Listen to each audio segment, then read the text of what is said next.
علیہ وسلم کے روز اور 10 محرم کے روز لوگوں سے کھانا لے لیتے ہیں اور پھر مولوی صاحب کو فون کرتے ہیں، کھانا تو ہم نے لے لیا، اب کیا کریں؟ تو گزارش یہ ہے کہ جو کام نہ کرنے والا تھا وہ تو آپ نے کر لیا۔ اللہ تعالیٰ قرآن حکیم میں ارشاد فرماتے ہیں وَتَعَاوَنُوا عَلَى الْبِرِّ وَالتَّقْوَى وَلَا تَعَاوَنُوا عَلَى الْإِثْمِ وَالْعُدْوَانِ، نیکی کے کاموں میں، تقوی پرہیزگاری کے کاموں میں ایک دوسرے سے تعاون کرو، اور گناہ کے کاموں میں، ظلم و زیادتی کے کاموں میں تعاون کرنے کی اجازت نہیں ہے۔ اگر آپ عید میلاد النبی صلی اللہ علیہ وسلم کو بدعت مانتے ہیں تو پھر اس میں کسی قسم کا تعاون کرنا جائز نہیں ہے۔ آپ کا پڑوسی ہے، آپ اس سے سلام دعا رکھیں، آپ اس کی بیٹی کی شادی کے موقع پہ اس کی مدد کرنا چاہتے ہیں، کریں، کوئی مسئلہ نہیں۔ وہ گھر بنا رہا ہے، گھر بنانے کے سلسلے میں اس کی مدد کرنا چاہتے ہیں، کریں، لیکن عید میلاد النبی کے معاملے میں تعاون کرنے کی اجازت نہیں ہے۔ میرا پہلا سوال یہ ہے کہ آپ کو اس نے کھانا بھیجا کیوں؟ اسی لیے بھیجا ہے نا کہ آپ نے اس کو کبھی سمجھایا ہی نہیں کہ کام غلط ہے۔ اگر آپ نے پہلے سے سمجھایا ہوتا تو اس کو معلوم ہوتا کہ یہ تو ہمیں روکتا ہے، یہ کھانا کیوں کر لے گا؟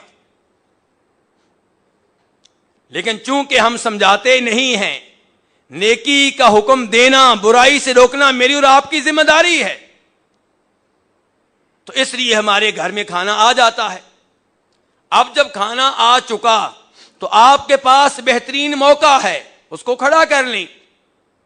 یہ کھانا کس لیے، کیا مناسبت ہے، وہ بتائے گا عید میلاد النبی، تو آپ بتائیں گے کہ یہ عمل درست نہیں ہے، کیونکہ نبی صلی اللہ علیہ وسلم نے اور صحابہ کرام رضوان اللہ علیہم اجمعین نے، تابعین نے، تبع تابعین نے، 4 اماموں نے اس پہ عمل نہیں کیا، اور تو اور شیخ عبد القادر جیلانی رحمہ اللہ نے اس چیز کو نہیں اپنایا، اور عام آدمی کے لیے اتنے دلائل کافی ہیں۔ اب وہ آپ کی دلیل مانے نہ مانے، آپ کا پیغام پہنچ گیا، دعوت و تبلیغ کا حق ادا ہو گیا۔ لیکن ہم کھانا لے لیتے ہیں اور پھر کہتے ہیں کہ اب کیا کریں؟ میرے بھائی، جب آپ نے کھانا لے لیا اب گرانے کی ضرورت نہیں ہے، کھانا حرام نہیں ہے۔ البتہ اگر گوشت ہو پھر مسئلہ ہے، پھر دیکھنا ہوگا کہ جانور کس نام پہ ذبح کیا گیا ہے۔ کیا نبی علیہ الصلوۃ والسلام کو راضی کرنے کے لیے ذبح کیا گیا ہے؟ کیا آپ کا نام لے کر ذبح کیا گیا ہے؟ اگر ایسا ہے تو پھر اس گوشت سے اجتناب کیا جائے گا۔ دیگر چیزیں، مٹھائی، روٹی، حلوہ، سویاں، کھیر، یہ چیزیں اگر آپ نے لے لی ہیں تو اب گرانے کی ضرورت نہیں ہے، یہ چیزیں حرام نہیں ہیں۔ گوشت کا مسئلہ ہوتا ہے کہ کس کے نام پہ ذبح کیا گیا ہے، تو اصل بات کیا ہے کہ آپ یہ چیزیں نہ لیں۔ اگر کوئی آدمی کسی ایسے محلے میں رہتا ہے جس محلے میں اسے خطرہ ہے کہ اگر میں نے کھانا نہ لیا تو رات کو میرے گھر پہ چڑھائی ہو جائے گی، پتھروں کی بارش ہوگی، انڈوں کی بارش ہوگی، ٹماٹروں کی بارش ہوگی، میرے بچوں کی پٹائی ہوگی، کوئی ایسا مسئلہ ہے تو پھر آپ رکھ لیں، ورنہ یہ کھانا رکھنا اس معاملے میں تعاون کرنا ہے، اور اس معاملے میں تعاون کرنے کی اجازت نہیں ہے۔ اور اگر آپ کسی ایسے محلے میں رہتے ہیں، کسی ایسے شہر میں رہتے ہیں جہاں پہ یہ صورتحال ہے کہ آپ کے دائیں بائیں یہ ماحول ہے کہ آپ وہاں پہ ڈرتے ہیں، خوف زدہ ہیں، دین پہ عمل نہیں کر سکتے، تو آپ وہاں پہ اس صورتحال میں کب تک رہیں گے؟ اپنی رہائش کو منتقل کریں یا پھر وہاں پہ دعوت و تبلیغ کا آغاز کریں۔ آپ کے بچے کب تک اس ماحول میں بڑے ہوں گے؟ تو پھر آپ کو سوچنا چاہیے کہ آپ کی رہائش کہاں ہونی چاہیے۔ تو میرے بھائیوں، یہ کام اگرچہ نبی علیہ الصلوۃ والسلام کی محبت کی وجہ سے ہوتا ہے، جو لوگ یہ کام کرتے ہیں ہمیں ان کی نیت پہ کوئی شک و شبہ نہیں ہے، یقیناً وہ یہ کام نبی علیہ الصلوۃ والسلام کی محبت میں کرتے ہیں، وہ اپنی طرف سے اسلام کے دشمن نہیں ہیں، لیکن انجانے میں یہ کام ہو رہا ہے اور یہ کام بدعت ہے، دین میں اضافہ ہے۔ اور یاد رکھیے گا، بدعت چوری سے بڑا جرم ہے، ڈاکے سے بڑا جرم ہے، بدکاری سے بڑھ کر جرم ہے۔ حالانکہ بدکاری کتنا بڑا جرم ہے، چوری کتنا بڑا گناہ ہے، ڈاکہ کتنا بڑا گناہ ہے، لیکن بدعت ان تمام گناہوں سے بڑھ کر ہے۔ اور اس کا ایک بنیادی سبب یہ ہے کہ جو چوری کرتا ہے وہ سمجھتا ہے کہ میں مجرم ہوں، جو ڈاکہ ڈالتا ہے وہ سمجھتا ہے کہ میں مجرم ہوں، بدکاری کرنے والا کنڈی لگا کے بدکاری کرے گا، لوگوں سے چھپتا پھرے گا، نہیں چاہتا کہ لوگوں کو اس بات کا علم ہو۔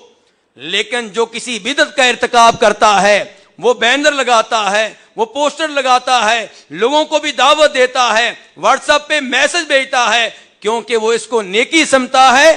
اور ایسا آدمی، اس کے بارے میں خطرہ ہوتا ہے کہ یہ توبہ کیے بغیر ہی فوت ہو جائے گا، کیونکہ وہ اس کو نیکی سمجھتا ہے، وہ اس کو خیر کا عمل سمجھتا ہے، لوگوں کو بھی دعوت دیتا ہے، اور یوں وہ دین میں اضافے کا سبب بنتا ہے اور نبی علیہ الصلوۃ والسلام کے دین میں تبدیلی کا ذریعہ بنتا ہے۔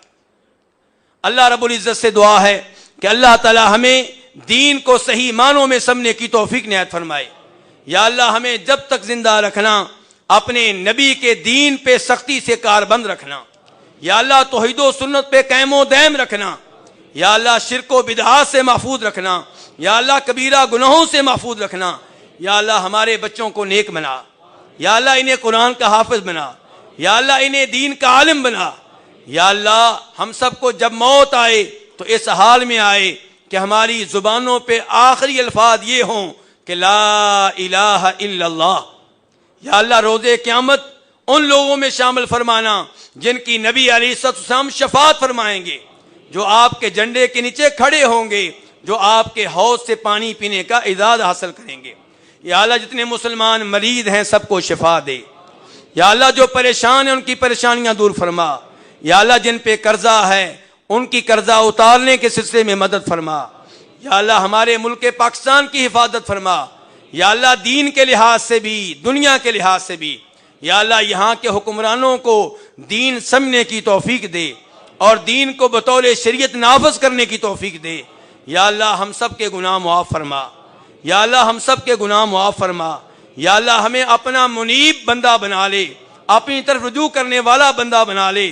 یا اللہ اپنے محبوب اور پیارے بندوں میں شامل فرما لے۔ یا اللہ روز قیامت ہمیں ساتھ ملے نبیوں کا، صالحین کا، شہداء کا، وحسن اولئک رفیقا، وصلی اللہ تعالی علی نبیہ